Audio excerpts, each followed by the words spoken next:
In the year 1914, an 8-year-old boy was playing in a Japanese village when he noticed a machine moving on 4 wheels. It was Ford's Model T, seeing which this child was very surprised. This was the day that 8-year-old child became fascinated with vehicles and mechanical parts. Soichiro Honda was the boy's name, and who knew that in the coming times, we would get to see its name on every small and big vehicle. Guys, welcome back to Curious Capsule.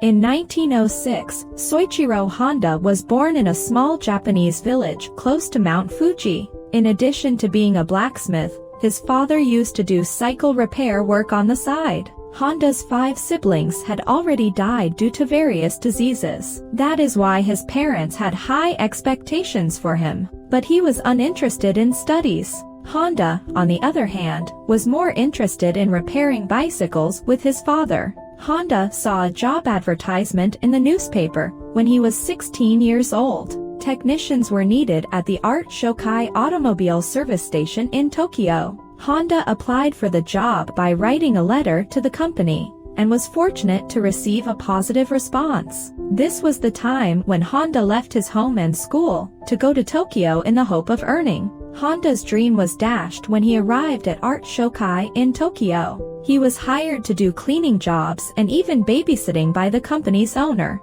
Now, Honda didn't know what to do. On the one hand, he had left his home and parents, but now he was being asked to do odd jobs. Honda lacked the courage to face his parents, so he was ashamed to return to his village. This was the reason that, for the next several months, he was forced to do odd jobs there. After a few months, the owner of Art Shokai started taking over workshop work from Honda. Honda used to understand things quickly because he was very interested in this work from the beginning. He had picked up a lot of knowledge about various vehicles and their components in just a few months. During this, Art Shokai also made 2 sports cars, in which the first car was Art Daimler and the second was Curtiss. Both of these cars were built using used engines, which also achieved first position in the Japanese Motor Car Championship in 1924. Honda was a skilled mechanic up until this point, but in this race,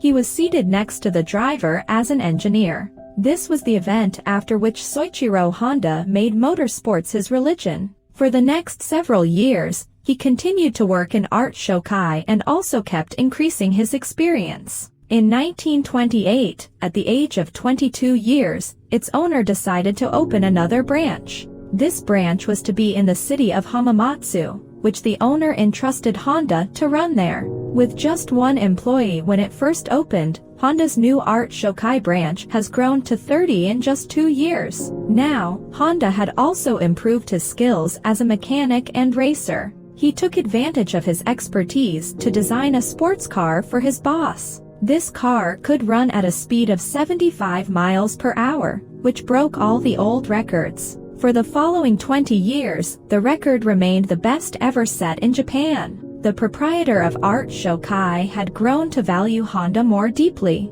Now, Honda wanted to open his own workshop, but perhaps luck did not allow it. In 1936, Honda had a horrific accident during racing. This accident saved his life, but it fractured his left arm, the shoulder was dislocated, and the face was covered in wounds. Honda could see his life coming to an end here. He was unable to work as a mechanic or compete in racing. After a few months, when he had recovered, he informed the owner of Art Shokai that he could no longer do this repairing work, and instead proposed the idea of starting a separate company to make spare parts. Stakeholders in Art Shokai rejected this Honda idea right away. No one wanted to take on additional risk because they were already seeing profits. On this, Honda decided that he would open a parts manufacturing company on his own. In 1936, at the age of 30, he co-founded Tokai Seiki Heavy Industry with a friend and appointed Soichiro Kato as president.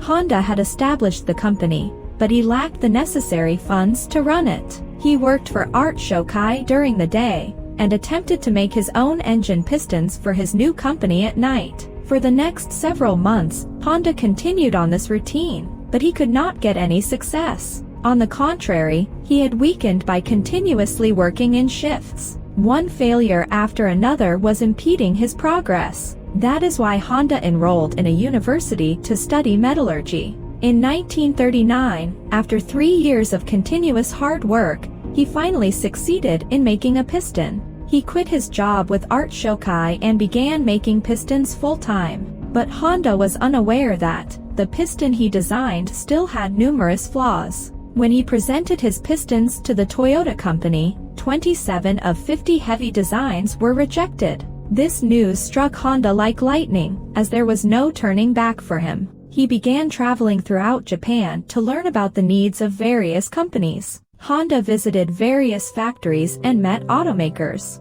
After spending the following years studying the market, Honda started producing pistons once more. This time, the piston had cleared every company's quality inspection. Honda began to receive a flood of orders, and he once more experienced success. To complete the orders, his company also hired 2,000 workers. However, Honda's happiness lasted only a few months. As Japan entered World War II in 1941, and the ministry took control of several Japanese companies, including one owned by Soichiro Honda, Honda was demoted to senior managing director of his company, and things worsened when the company's employees were drafted into military service. The next 3 years were spent in extremely difficult circumstances, but an incident in 1944 completely dashed Honda's hopes.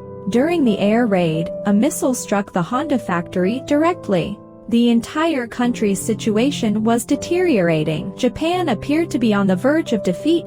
Then, in 1945, there were 2 nuclear attacks that completely broke Japan's backbone. Japan surrendered to the Americans after this incident. Although the war was over, Honda had lost everything. He sold his remaining assets to Toyota for 450,000 yen, and became jobless once again. This was not only the case with Honda, but Japan as a whole was in deep trouble. The economy was collapsing.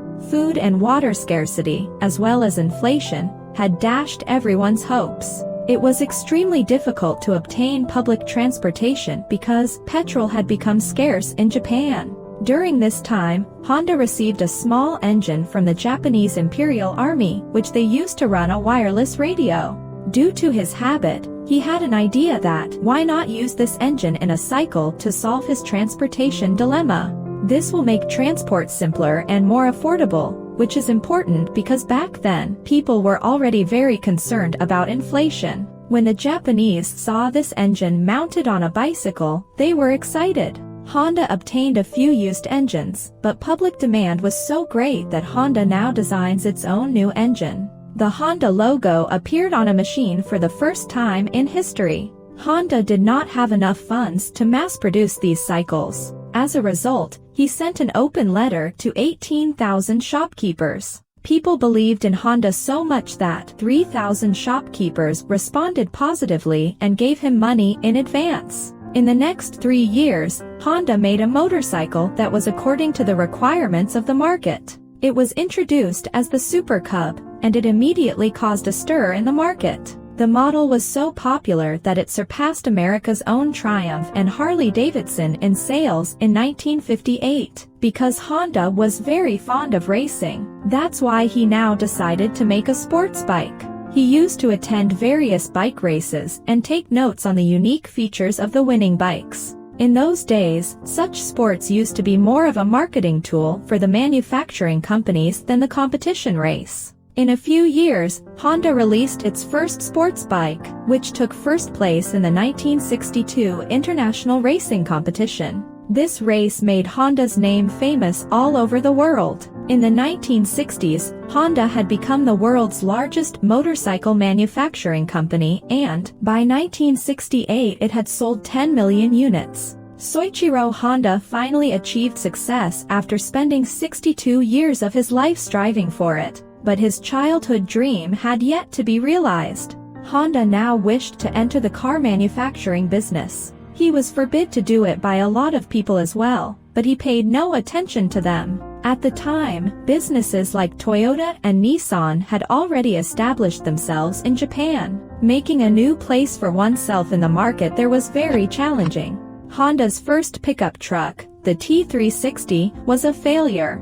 Following that, the S500 sports car was introduced, with a sales limit of 1,300 units. Finally, in 1972, the Honda Civic was launched, after many years of hard work and dozens of design rejections. The latest versions of this car continue to enjoy widespread praise. Honda Motors was the third largest manufacturer in Japan in the 1980s, and in just 10 years, it rose to become the third largest in the entire world. Honda's name can be found today on a wide variety of power tools, automobiles, motorcycles, and sport and clean engines. In 1973, the year after the Honda Civic was introduced, Soichiro Honda retired from the company, and on August 5, 1991, his life's journey came to an end. I'm hoping that you all will like and share this curious capsule video. Please share your thoughts in the comments section as well. Thank you.